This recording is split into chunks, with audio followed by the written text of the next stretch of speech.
जय भारती। नमस्कार।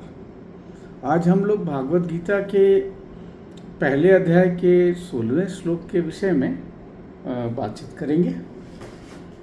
तो सबसे पहले श्लोक पढ़ते हैं। तो श्लोक इस तरह है।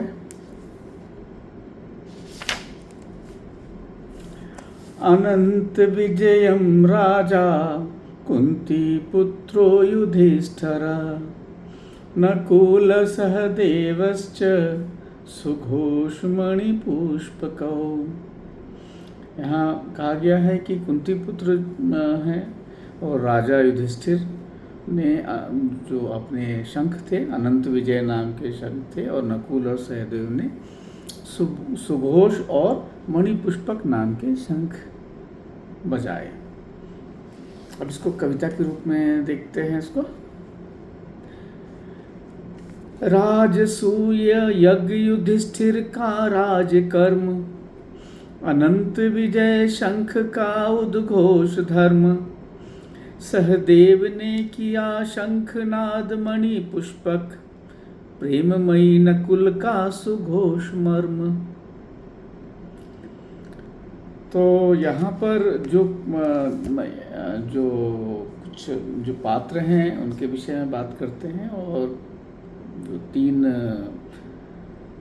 शंख हैं उसके विषय में बात करेंगे। तो इसमें सबसे इम्पोर्टेंट चीज़ आप देखेंगे कि यहाँ पे संजय धर्मराज युधिष्ठिर को राजा के रूप में संबोधित कर रहे हैं। तो ये समझने का प्रयास करते हैं कि वो राजा कहा क्यों उन्होंने, क्योंकि वो राजा तो थे नहीं उस वक्त। तो यह है कि जो उन्होंने अपना जुआ खेला और उसमें सब हार गए, उसके पहले तो वो राजा थे और उन्होंने चक्रवर्ती साम्राज्य की स्थापना की थी। तो ये भाव संजय के मन में है कि वो राजा थे और पुनः राजा बनेंगे। आप ये समझें कि संजय की भी मनोवृत्ति युधिष्ठिर के प्रति ही है, पांडवों के प्रति ही है, इसलिए राजा शब्द कहा गया है। अब युधिष्ठिर के बारे में, तो युधिष्ठिर धर्मदेव या यम के वंश अपने अंश अवतार हैं। धर्म सत्य का और नीति में अडिग हैं। राज्य के राजा थे ही, तो राज्य के उत्तराधिकारी हैं उन्होंने अपने, और महाभारत युद्ध में मुख्य सेनापति भी बने वो। अब ये है नकुल जो है, नकुल कहा जाता है कि वो बहुत सुंदर थे।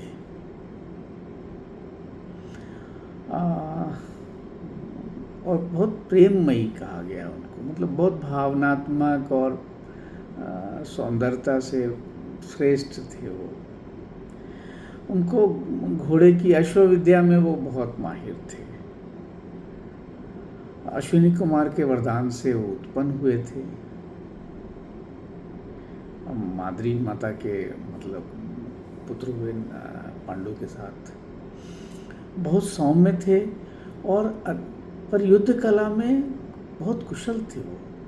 और सबसे अच्छी बात है कि युधिष्ठिर के दूत बनकर राजाओं के पास वो जाते थे, युद्ध के लिए आमंत्रित करना या संदेश देना। तो उनमें ये गुण था। सहदेव जो हैं वो कहा जाता है कि वो ज्योतिष शास्त्र के बहुत बड़े ज्ञाता थे। उनको नीति की, धर्म की बहुत अच्छा, मतलब उनको अच्छा ज्ञान था उनके पास। सारे मतलब बहुत ही विकसित प्राणी आप कह सकते हैं। और जो युद्ध के पहले उन्होंने अपना जो भी बताना था, मुहूर्त उन्होंने बताया था। ये है। और वो किसी के प्रति शत्रुता नहीं रखते थे, समभाव वाले आदमी थे। अब शंखों के विषय में थोड़ा बात कर लेते हैं। अनंत विजय जो शंख है वो युधिष्ठिर का शंख है। वो धर्म का ही मतलब विजय हो, इसलिए वो कहा जाता है। जो नकुल का है वो तो अपना नकुल सुघोष उनका संघ का नाम है, और वो बहुत मधुर था, और उसमें संतुलित आवाज़ आती थी, संतुलित बल होता था उसमें।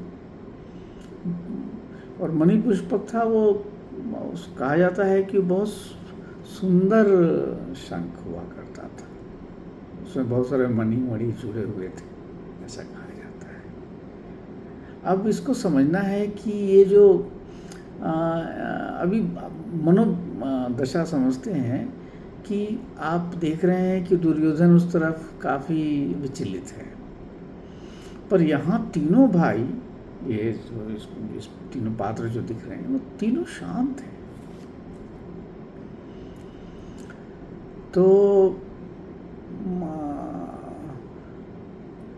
और जो जो एक सौम्य इनका ये रहता है वो है युद्ध के प्रति एकदम निष्ठा है कि हाँ लड़ना है, मन में एकदम अटूट विश्वास है, कहीं भी किसी तरह का मनोभाव में कोई ये नहीं है जिस तरह दुर्योधन का था।